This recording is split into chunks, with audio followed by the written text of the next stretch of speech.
Здравствуйте, вы смотрите Якутия Лайв, с вами Ирина Ефимова. Со смягчением ковидных мер наша республика потихонечку переходит из формата онлайн в офлайн. И сегодня у молодежи Якутии появился реальный шанс принять участие в мероприятиях, проявить себя. Сегодня мы поговорим с начальником отдела развития молодежной науки Департамента науки и инноваций Северо-Восточного федерального университета имени Максима Кировича Амосова Святославом Федоровым о фестивале Мусустар, современной молодежи, о возможностях обучения для жителей Якутии. Добрый вечер, Святослав Федорович. Здравствуйте. Ну, давайте начнем с небольшого анонса. Готовимся все к фестивалю Мусустар. Вот каким он будет, какие у вас ожидания, что вы непосредственно там делаете? Ну, молодежный фестиваль Мусустар — это такое, во второй раз в этом году проводится. Первый раз он проходил в прошлом году, очень достаточно на таком высоком уровне. Были приглашенные звезды, как медиа мира, так и научной деятельности, такие общественные.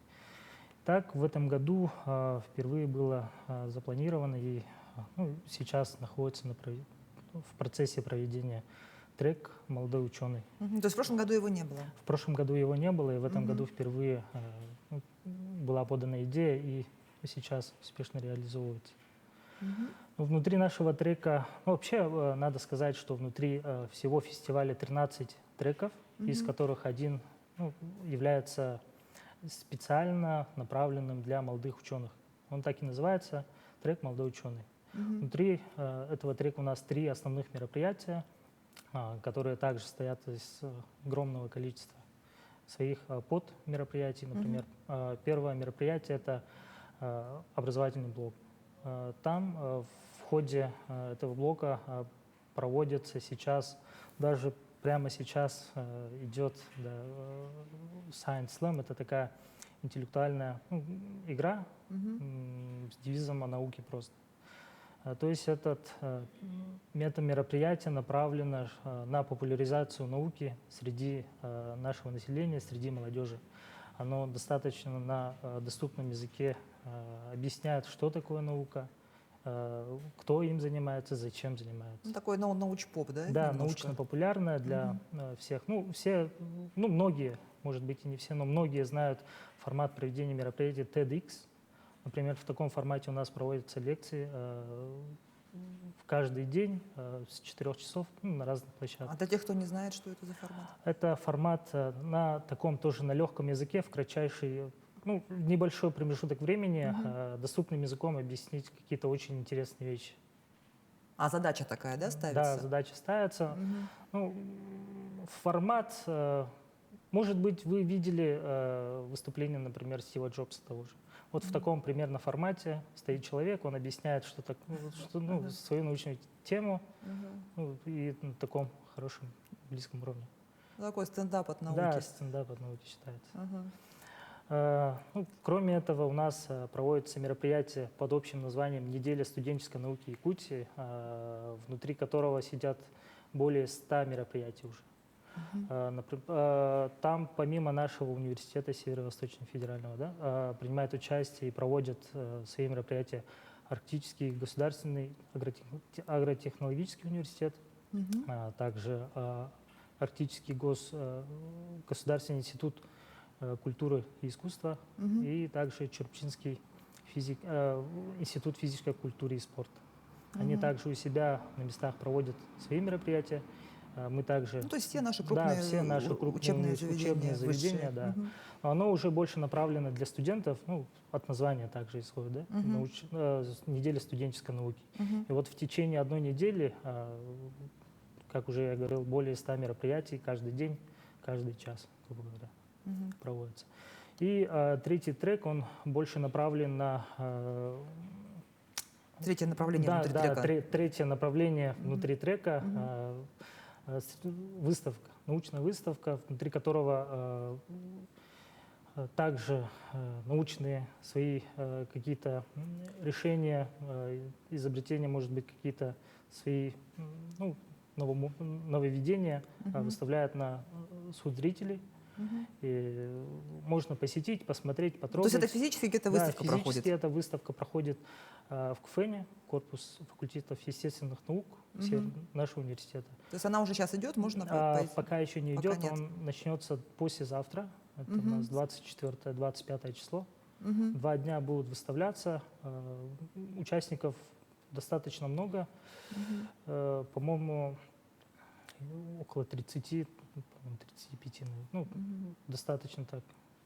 То есть там можно Хорошее будет количество. пойти и посмотреть, чем сейчас наука Да, занимается. да, Молодые да, ученые да, да. именно, да? Если вы помните, мы проводим фестиваль науки. Мы также, наш университет является одним из организаторов фестиваля науки, который ежегодно проводится. До этого, до пандемийные времена, мы очень достаточно таком плотном уровне проводили, имеется в виду в очном формате. В течение 2-3 дней с утра до вечера выставляли свои какие-то проекты вся наша молодежь, не только молодежь, вся наша научная общественность, и она была открыта для всех. Этот формат очень нравился подрастающему поколению, например, средние школьники, классы, всем классам приходили, спрашивали заранее, звонили, можно ли пойти, где будет и так далее и тому подобное. То есть, в принципе, очень так хорошо проводили. И вот мы поэтому очень соскучились, и когда у нас появился шанс о том, что шанс провести очное мероприятие, мы решились на такую выставку. Хорошо, спасибо. Задать вопрос гостю можно прямо сейчас. Мы работаем в прямом эфире. Можно позвонить в студию по номеру 841 12 42 14 39 или отправить текстовое сообщение в WhatsApp на номер 8 914 235 0502. Станислав Игоревич, ну вот вы, лично вы курируете, получается, один из этих направлений, да? Да. Одно из направлений. Давайте о нем тогда подробнее. Это неделя студенческой науки. Да. Как уже говорил, в принципе, больше 100 мероприятий сейчас запланировано, и каждый день проводятся различные лекции, мастер-классы, семинары и так далее. И кроме этого... То есть это для студентов или это студенты сами выступают? Это и для студентов от научного общества, от преподавателей, так и студенты, которые уже в этом мире, которые уже начали свою научную деятельность, они уже помогают другим студентам, которые только-только начинают. Это на самом деле очень хорошо, потому что студент студента понимает легче и быстрее. И когда объясняет студент своему собрату, своему однокурснику, одногруппнику, это намного легче воспринимается. Ну, они на одном языке, Да, потому что на одном говорят, языке да, одними говорят, да, понятиями да. и так далее. Академическая наука, конечно, у нас работает очень хорошо с нашим студенческим миром, но, конечно, уж чуть-чуть на другом языке, может быть, они разговаривают, на более таком академическом. Ну, вообще, вот насколько я понимаю концепцию фестиваля Мусустар в целом, да, она подразумевает соревнования. То есть внутри каждого трека там кто-то должен победить, да, кто-то должен проявить себя, там, состязания и так далее. То есть вот в вашем случае Да, это тоже так же, да? В нашем случае, да, у нас основного одного конкурса нет, у нас есть огромное количество по различным направлениям. То есть по естественным, гуманитарным наукам и так далее и тому подобное. У нас как классические конкурсы интеллектуальные имеются, так и научно-исследовательских работ и так далее, но и конференции, студенческие конференции. Ну вот если по другим трекам, ну вот я по прошлому году, например, да, там победители выигрывали возможность обучения, там где-то стажировки на Союзмультфильме, там еще что-то такое. Вот. А в треке «Молодой ученый» победитель что получит? Ну, в нашем треке победители получают как материальные призы, то есть там различные материалы, да, так и возможность проявить себя уже на более высоком уровне на других конференциях. Они получают, на некоторых конференциях получают путевку другие, допустим, всероссийские, международные и так далее. А что вы можете сказать о хедлайнерах фестиваля? У нас хедлайнером является Степанов Валентин. Он является член-корреспондент РАН, то есть человек, который, в принципе, очень в таком высоком уровне в научном сообществе нашей страны. Он должен прочитать несколько лекций, пообщаться с нашими студентами. А он какой области ученый, простите мою Он изучает климатологию, он больше по климатологии, то есть изучает изменение климата, влияние и так далее и тому подобное. То есть ему и самому, наверное, интересно Да, будет сюда приехать. Да. Вот. И будут лекции, да, какие-то, что Да, еще? открытые лекции, круглые столы запланированы, в которых также будут принимать участие наше подрастающее поколение студентов. Кого-то еще отметите? Ну, кроме того, по другим трекам у нас из шоу-бизнеса, в принципе, есть хедлайнеры. Например, Михаил Башкатов, насколько я знаю, он представляет один из треков. Также, в принципе, достаточно известная личность. Также у него свои мероприятия имеются. Вот. Всю информацию можете найти на нашем сайте, на сайте Мушу мы Стар. практически тоже каждый день анонсируем этот фестиваль, рассказываем. Вот, ну, наконец-то ситуация у нас с коронавирусом стабилизировалась, часть мероприятий переходит в привычный формат. Вот чем хорош формат офлайн и какие плюсы можно выделить в онлайн формате? Ну, в офлайн формате, конечно, надо сказать, во-первых, что человека должен учить человек, и когда человек с человеком учится, ну, разговаривает, работает, это уже совсем другое, нежели чем через экран. Конечно, онлайн имеет свои плюсы, но основной плюс очного обучения, то есть офлайн формата, в том, что ты сразу можешь вживую с человеком разговаривать, и ты уже более раскрепощенный, может быть, можешь на какие-то там более глубокие темы разговаривать. Ну, формат онлайн, конечно, самый большой плюс в доступности, то есть территориальные рамки стираются, это очень хорошо. Например, в прошлом году, в 2021 году, фестиваль науки мы проводили, больше 300 мероприятий, там вся республика была охвачена, то есть не только наш город, если, допустим, до пандемийные времена, ну, город Якутск и близлежащие улусы, районы, поселки, то в этом случае в прошлом году, в 2021 году, принимали участие северные районы также. То есть они посещали целыми классами тоже, лекции слушали, мастер-классы смотрели и так далее. А вот как, на ваш взгляд, вообще от онлайн-обучения, ну вот я знаю, что мы же все вот в этих пандемийных условиях, да, и как это влияет на качество образования? Ну, на самом деле онлайн-обучение призывает человека более эффективно использовать свое время. То есть навыки тайм-менеджмента нужны личные уже, да? Да. То есть, допустим, студент, он сам уже волен выбирать, в какое время ему чем заниматься, и он уже распределяет свое время, как ему надо. То есть он уже понимает распределение времени, что в сутках намного меньше, чем 24 часа, что на все времени не хватает. И он уже понимает, как это все работает. Ну, то есть это на более такого сознательного, что ли, студента рассчитано, да? Ну, нет, не то чтобы рассчитано, оно делает более... Или оно заставляет таким становиться? Ну, не заставляет, скорее всего, оно предрасполагает к тому, чтобы человек стал более осознанно распределять свое время. Ну и ценить живое общение. Сидя в пандемийные времена, все, по-моему, очень соскучились по таким живым таким общением, а не по квадратикам на экране.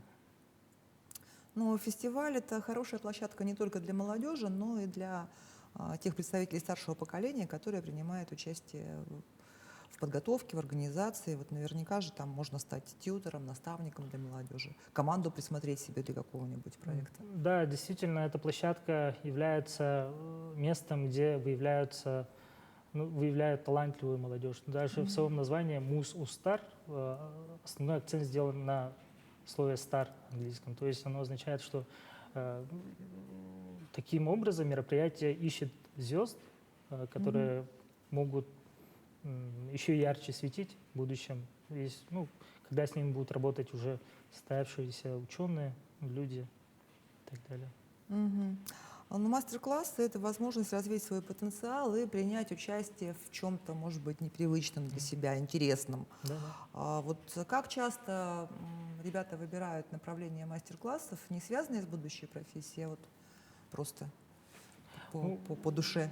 Бывает очень часто, когда студенты просто ради интереса, может быть, сначала только по названию, по интересам, завлекающему названию, заходят, смотрят, посещают, и им это очень нравится.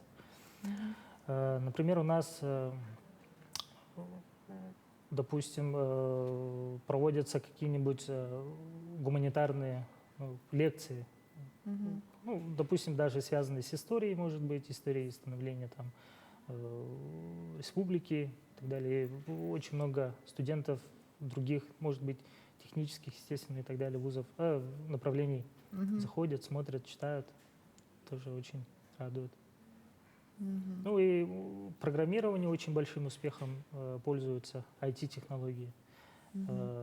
Туда тоже любят заходить, смотреть, интересоваться представители всех направлений, вне зависимости от учебного профиля. Ну вот смотрите, это же как бы две системы образования, да, разные. Ну не системы, а, скажем, подходы к высшему образованию. То есть одно дело, вот как у нас, если ты сразу выбрал себе будущую профессию, у тебя конкретно там набор предметов, которые ты обязан изучить, да, по программе и так далее. Вот. И другая система, сейчас плохо говорить на Западе, но есть такая система, да, когда там студент уже в процессе обучения выбирает какие-то интересные ему предметы, то есть сам составляет себе учебный план и может как-то его скорректировать по ходу обучения. На самом деле у нас есть огромное количество факультативов в нашем университете. Туда могут записываться все, вне зависимости от специальности, да. Допустим, те же историки могут записаться на географические какие-то факультативы, и все это фиксируется на их итоговом документе, то есть дипломе о высшем образовании.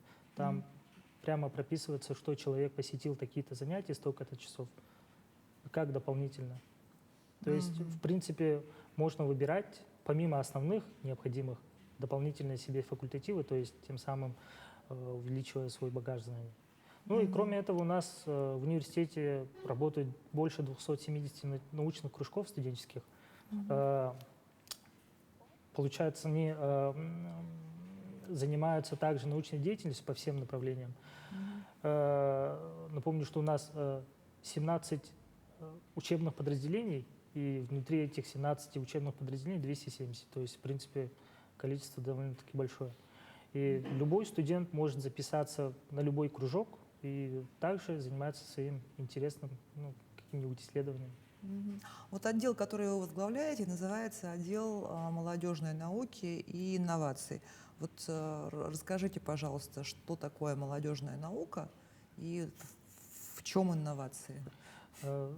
Наш отдел называется отдел развития молодежной науки Департамента науки и инноваций.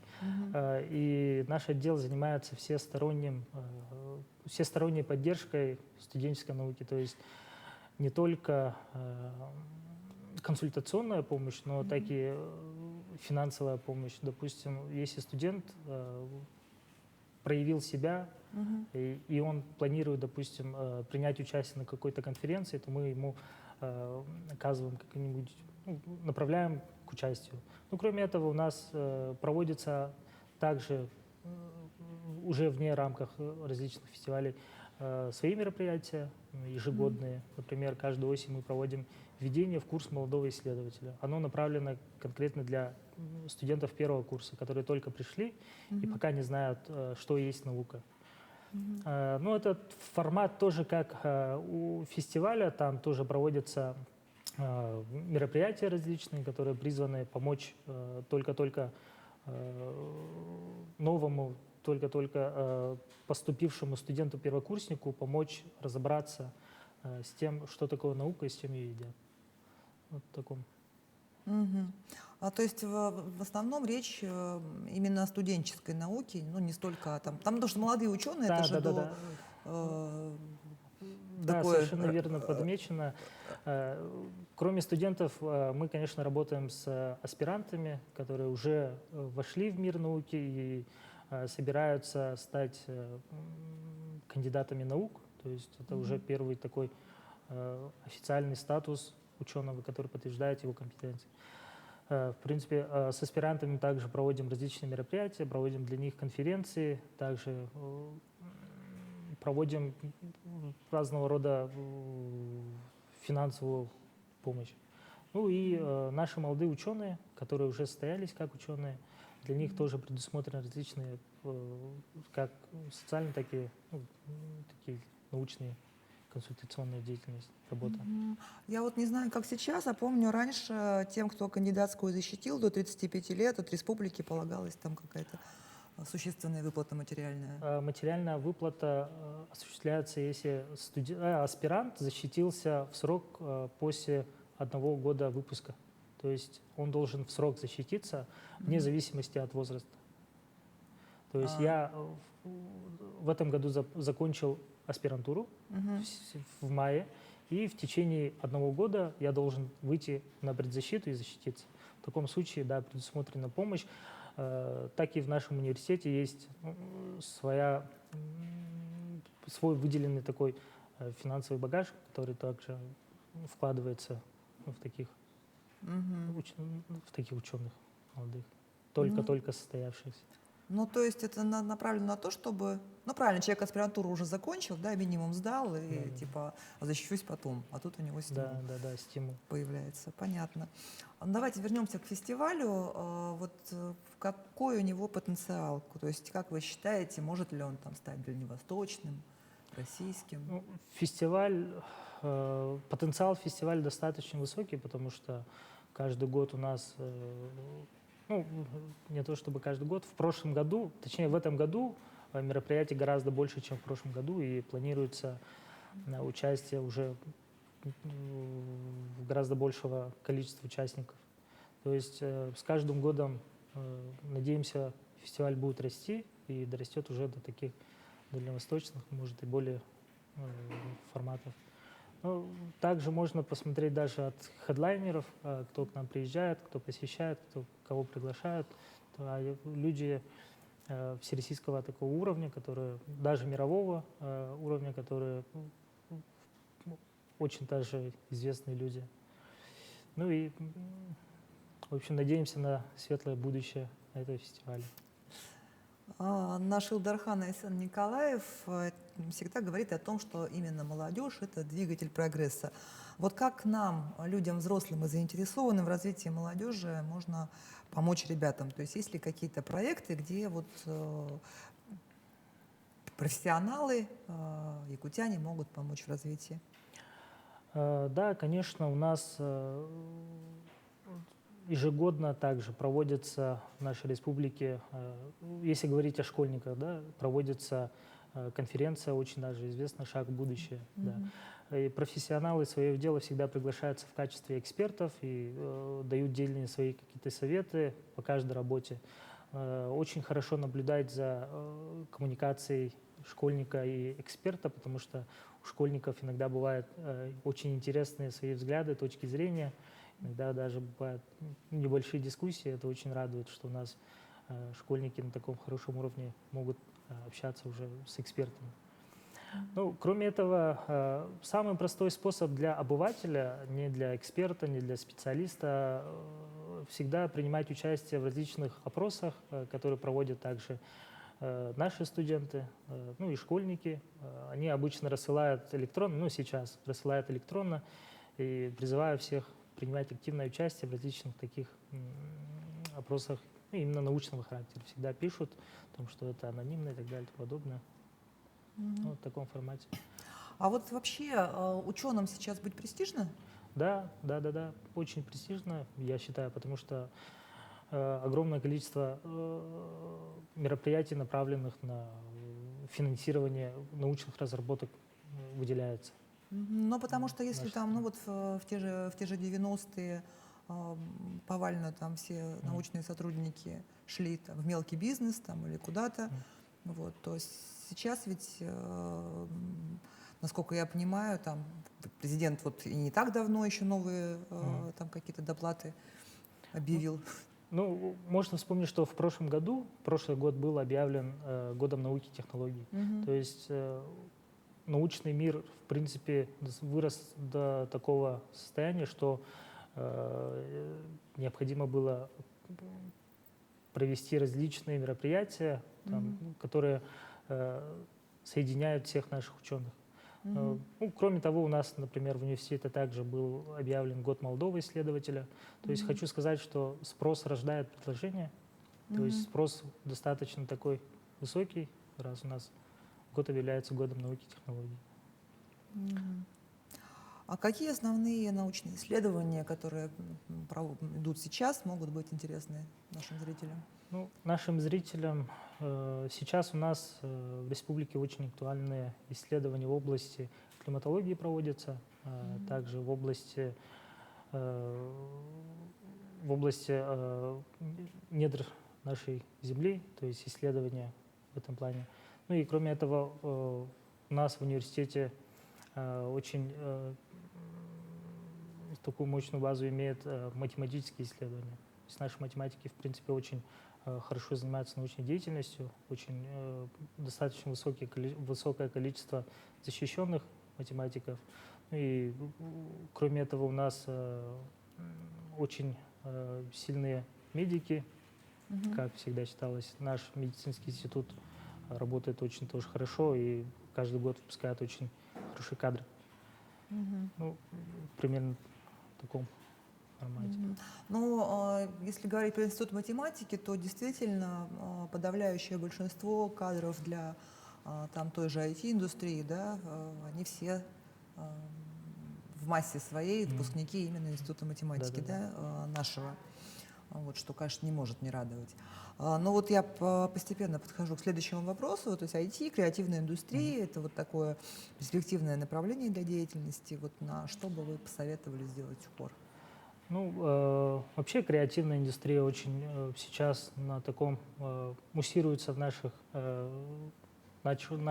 не только научном сообществе очень активно. Думаю, что за такими научными исследованиями тоже есть огромный потенциал впереди.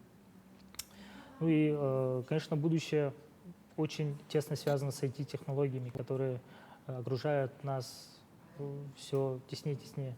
То есть нам в будущем, считаю, что каждый исследователь, скорее всего, ну, желательно должен будет обладать какими-то навыками, которые соединены с IT-сферой, то есть программирование, не знаю, работа в каких-то программах и так далее и подобное.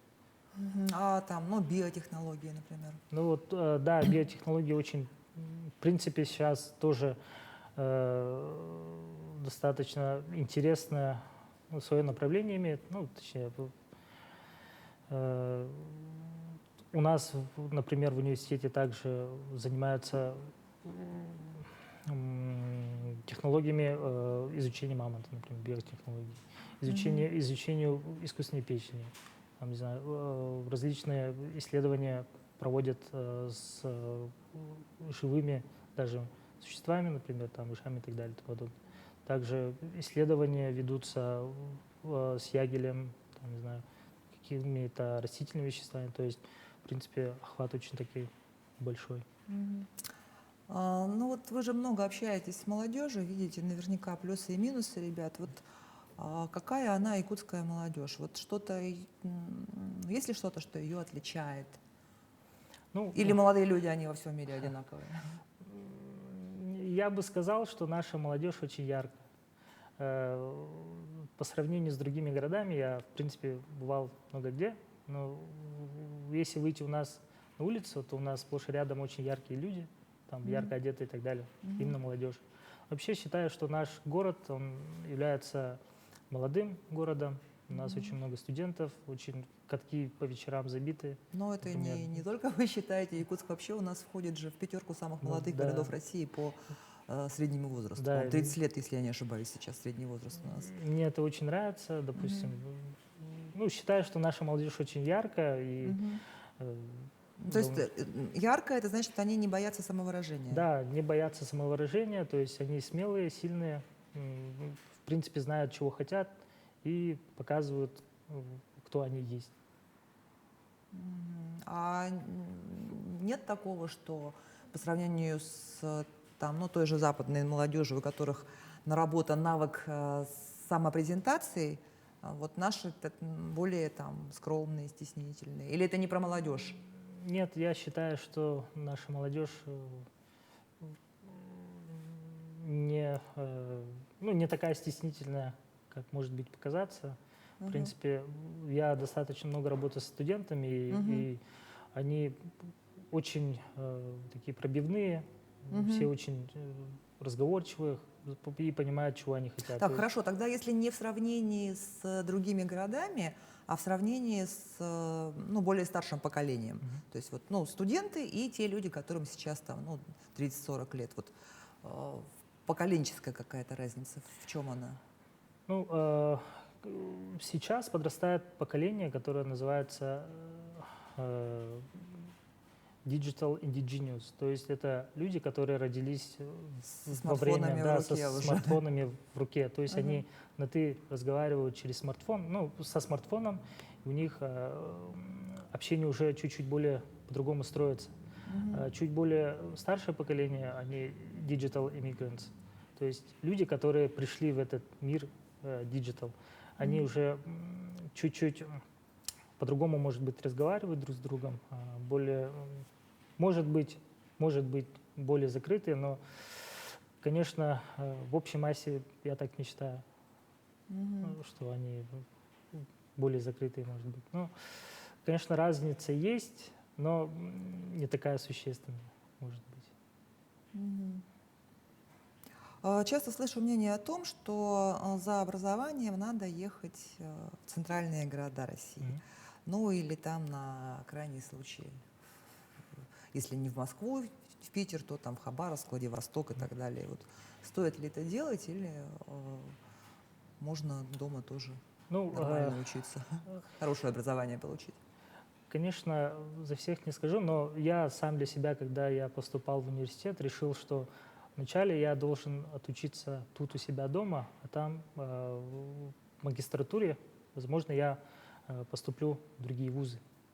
То есть я сначала поступил в наш университет, отучился 4 года, затем поступил в магистратуру к себе же в университет, но на втором курсе я стажировался в другом городе. То есть я в городе Гамбург, Мюнхен, в Германии стажировался. Ну, была научная стажировка такая. В принципе, поэтому я считаю, что плюс того, что я тут остался большой, я был рядом с своими родными, допустим, все равно в первые года, мне кажется, любому человеку, который вышел из родного гнезда, тяжело, и легче переносить ну, может быть, какие-то тяготы ближе к дому. И затем, в принципе, мне было достаточно легко в магистратуре. Я учил язык 4 года. Ну, вот как поступил, усиленно начал изучать языки.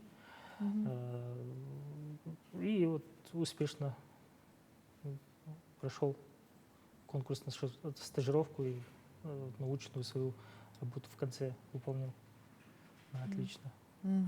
То есть я хочу сказать, что делайте, как велит ваше сердце, но лично я считаю, что сначала лучше отучиться. Ну, то есть базу получить, да, базу получить здесь, все-таки здесь. а потом уже смотреть, что да как.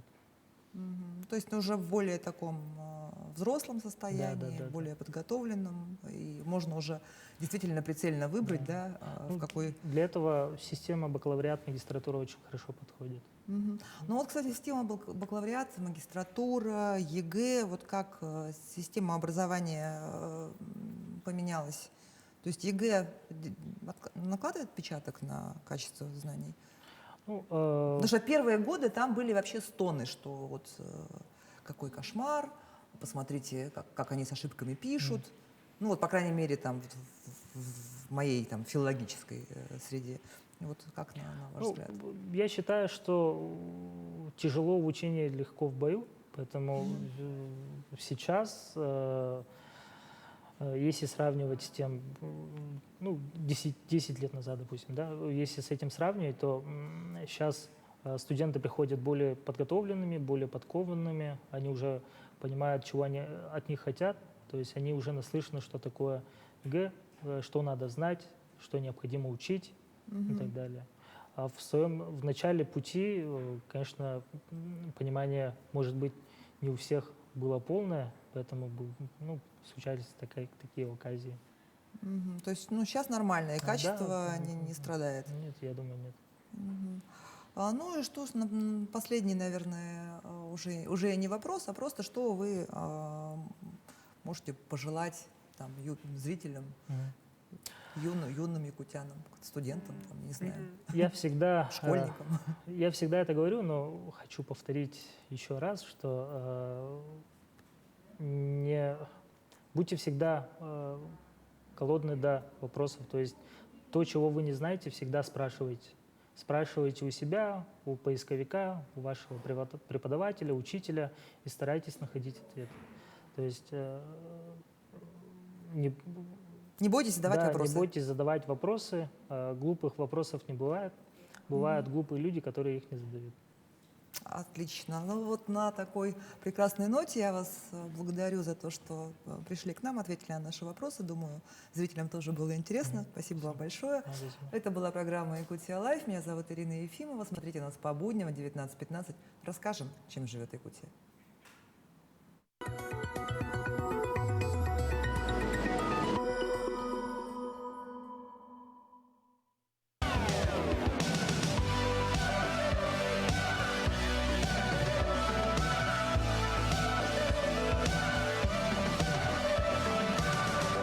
Джинса с нами теплее.